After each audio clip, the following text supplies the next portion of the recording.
Hello, everyone, and welcome to another Restrung podcast. My name is Sander Vika, your extremely average club player, here to take you through the latest in Miami and what was a day of upsets, as we had three relatively big names fall in the course of just a few hours on Friday. Before we get to that, there's obviously one main match that everybody was looking forward to, and for the second time in 14 days, one of tennis's most sought-after prospects and young guns in João Fonseca took to the court against one of the top two players of the world, affectionately, of course, known as Sincraz. And this time it was Carlos Alcaraz. And again, a very interesting match from start to finish. Perhaps not quite laden with drama as some of the Sinner match was in Indian Wells. But again, another important milestone, if you will, for young João Fonseca. And also, on the other hand, a very important match for Carlos Alcaraz. And we'll break that down as well in a moment. A little bit later on, we'll talk about Jack Draper's frustrating day in the Miami sun, and equally so, Casper Ruud's early exit, as well as Alex de Minaur's early exit. But back to Alcaraz and Fonseca again, perhaps the most sought after match so far in the tournament, certainly, and especially with the massive Brazilian contingent following Fonseca around wherever he goes, but in particular here in Miami. And that was equally apparent today as it was in his first round match against Fabio Marjan. And on paper, of course, what you probably would think is a fairly straightforward victory for Carlos Alcaraz in the end. But again, if we look a bit deeper into beyond kind of the scoreline, another great lesson really for João Fonseca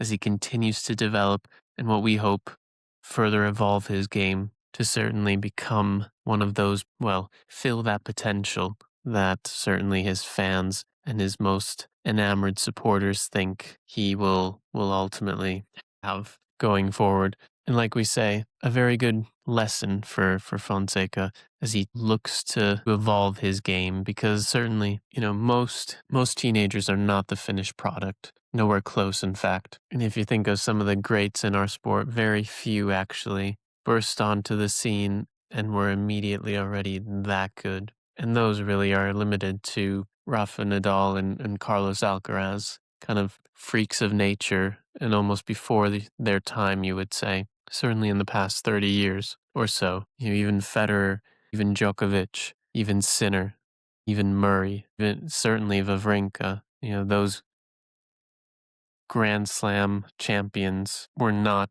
anywhere near their finished products at 18, 19 years of age. And this is what makes these matchups so interesting. It's not necessarily the fact that Fonseca has an overwhelmingly good chance at beating Alcaraz or Sinner. Not to say that he doesn't at all, but just from a odds perspective, not particularly great. But it's ultimately what he does, not just during the match, but after the match. And even though this is no comparison whatsoever, I find that when I play people that are so much better than me, that those are almost the most influential and informative matches, because you have a first-hand kind of experience to fall back on and analyze to get where you ultimately want to go. And for Fonseca, you can definitely tell that by being entangled with these players at the sharp end of the field, the sharp end of the rankings, by starting to understand their game styles and what makes them great. You can see already facets of his game starting to be added. And we talked about it during Indian Wells, where, that patience is something that's incredibly difficult to cultivate, especially for a young player who has massive weapons, particularly kind of a signature shot. And ultimately, it's just poise and experience. Because what we saw from Alcaraz was more experience, more poise, and ultimately more ability to set things up in a better way and then capitalize. If you look at Alcaraz and Fonseca, ultimately where Fonseca wants to get to probably isn't that far away from Alcaraz. He did throw some variation into his game threw some spin in, flattened the ball out when he wanted to. But ultimately, as a lot of players find, Alcaraz will do it just a bit, or in a lot of cases, a lot better than they do. And that's what makes these matchups so fascinating to us, certainly here at the podcast. From an Alcaraz point of view, again, we look at these tiny little micro narratives for something to talk about, right? It was the same with Sinner. Two losses in however long, and all of a sudden there's almost doubt about Sinner. And of course, he comes back and absolutely wipes the field in straight sets over basically 2 weeks at Indian Wells. Same thing for Alcaraz, right? Was beaten by an inspired Danny Medvedev, probably playing the best tennis he perhaps has ever played, certainly when you think of from an attacking perspective. And we're asking ourselves, well, does Alcaraz need a statement victory? And obviously the answer is no. But I think that the fact that he's played one of these up and coming talents, someone who is so highly revered and regarded in terms of next gen stars, specifically from a fairly large fan base already, probably gave that extra little bit of incentive. Having these little challenges is one of the things that certainly with the big three, right? When you've won almost everything and you've done it for 20 years and you have to get up every day and you continue to do it, right? And some of that, of course, is for the love of the game. And equally so, Alcaraz hasn't been doing it for 20 years. But he's also talked about, that having to almost learn that devotion and that professionalism, something that perhaps, Djokovic had to learn in terms of his ability and his professionalism to take care of his body in his early career, and then became the most professional, well-equipped player in terms of nutrition and wellness, perhaps, that the sport has ever seen, and perhaps sport in general has ever seen. But it's how do you stay motivated? And perhaps just a loss in a semifinal, particularly when it wasn't against Sinner, may just have done that. But on the other hand, we also remember those signature matches when a lot of hype was being made around the next gen, when Djokovic, when Nadal, when Federer would play these next gen or potential next gen stars for the first time. And ultimately you thought that spurred them on just that little bit more against the Bernard Tomics, the Grigor Dimitrovs, against the Kei Nishikoris of this world. And regardless, you have to think that it's unlikely that Carlos Alcaraz will not at least be in the final, if not holding up the trophy. But again, still early days in the tournament. Now looking to the other results, and really we can paraphrase in the upsets. Jack Draper trying to find his way back, obviously, to the top. And what may have been an enjoyable afternoon in the sun turned into a very frustrating one for the young Brit, losing in straight sets, 2 tie-break sets to Riley Opelka, who as well trying to find his way back up the rankings and was not too long ago obviously outside the top 1,000. But really one of these stories of Jack Draper, you have to say, didn't play poorly. He served all right. He was fairly dominant on his own serve, but ultimately it came down to a few points in the tiebreak. And that's mainly because Riley Opelka was lights out. I mean, he averaged across the match 60% of serves unreturned, which is, again, insane. Trying to mix up his return position and still just wasn't able to get a handle on the serve. And one of the things I found quite interesting is in tennis, you can practice and almost replicate a lot of conditions, even players, but there are things that you cannot easily replicate. One of those back in the day would have been Rafa Nadal's topspin and how that would kick off the court. But in today's day and age, one of those things has to be Riley Opelka's serve. In the broadcast that I was watching, Jamie Murray was providing the analysis, and he talked about how every once in a while with some of these bigger serves, particularly with his brother, there would be somebody standing on a chair serving to try and get that extra bit of, 12 to 18 inches of height on the serve to try and replicate that kind of angle, that kind of bounce, and if possible, that kind of shape, because it's so unlike anything else on tour. Although everybody has tended to get taller that extreme height seems to have fallen by the wayside at the very top of the game. There's no John Isner. There's no Ivo Karlovic. There's no Yanovitz. Sure, there's Zverev. Sure, there's Medvedev. But we're still talking about 5 to 6 inches of difference. Even if you take away the serve, Opelka just seemed more comfortable, more at ease.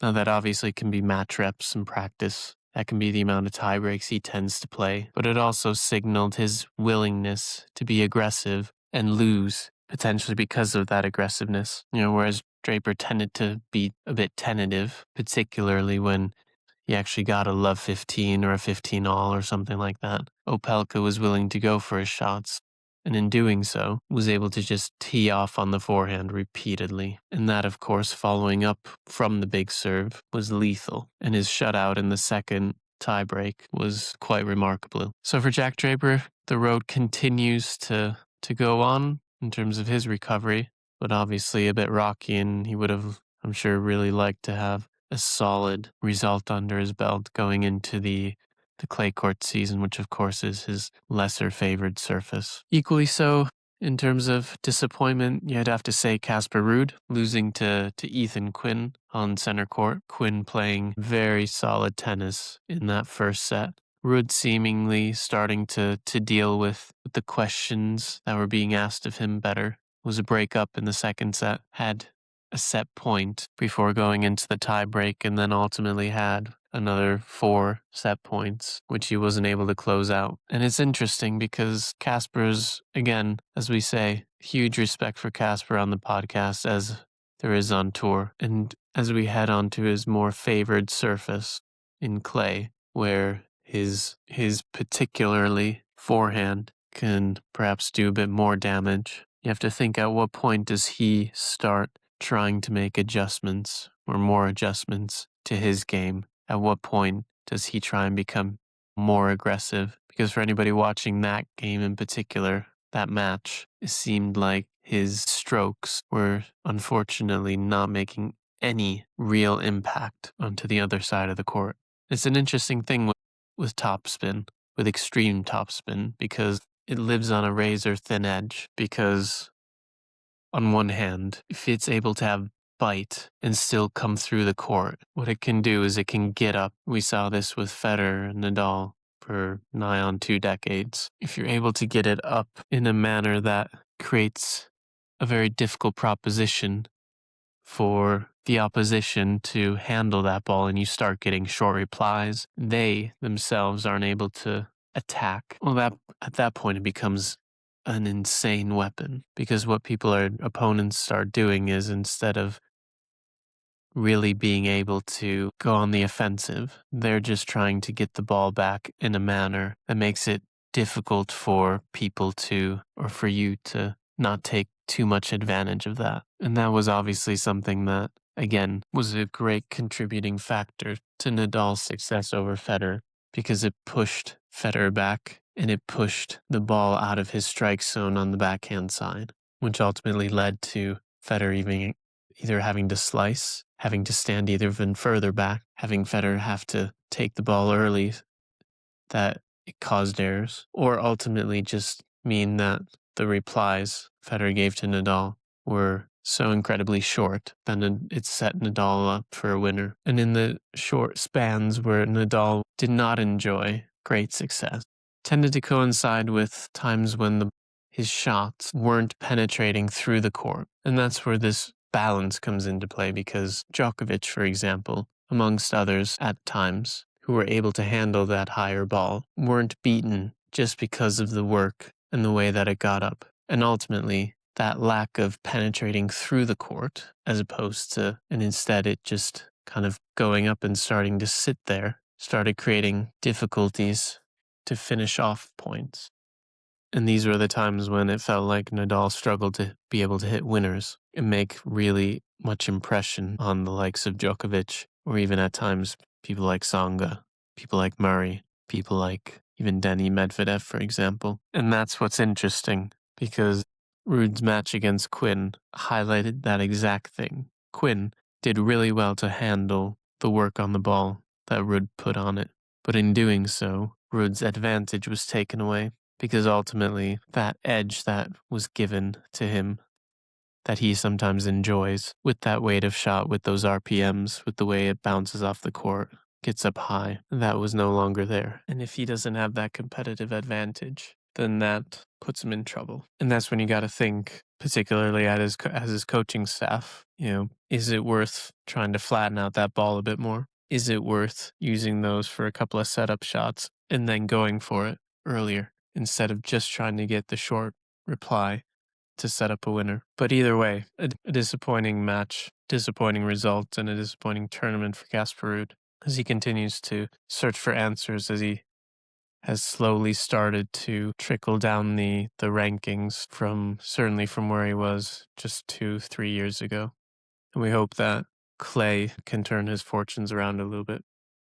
And then last but not least, Alex de Minaur falls to Stefanos Tsitsipas in what might just be his finest and biggest statement win in quite some time. Tsitsipas, of course, still searching for answers. One that we mentioned earlier at the beginning of our yearly preview podcast. He was one of our ones to watch along with Danny Medvedev and Sasha Zverev. And you got to say, a bit of old Tsitsipas in that match, but also a bit of new as well, as he continues to try and hit his backhand better, flatter, more aggressively than he ever has. But again, de Minaur seemingly letting Tsitsipas use his forehand, his greatest weapon, to better ability.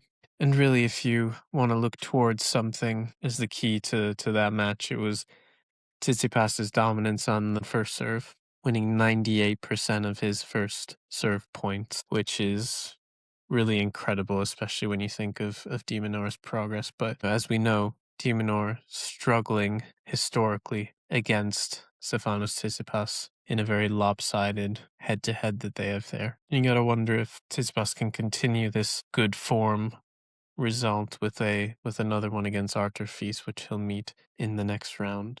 And that'll do it for the rundown in Miami on the first Friday of the tournament in what proved to be a very upset-prone day. But Carlos Alcaraz, as we say, through to the next round. Yannick Sinner will play on Saturday. We'll see how he does in his first round match, returning to Miami for the first time in 2 years. We thank you very much for listening.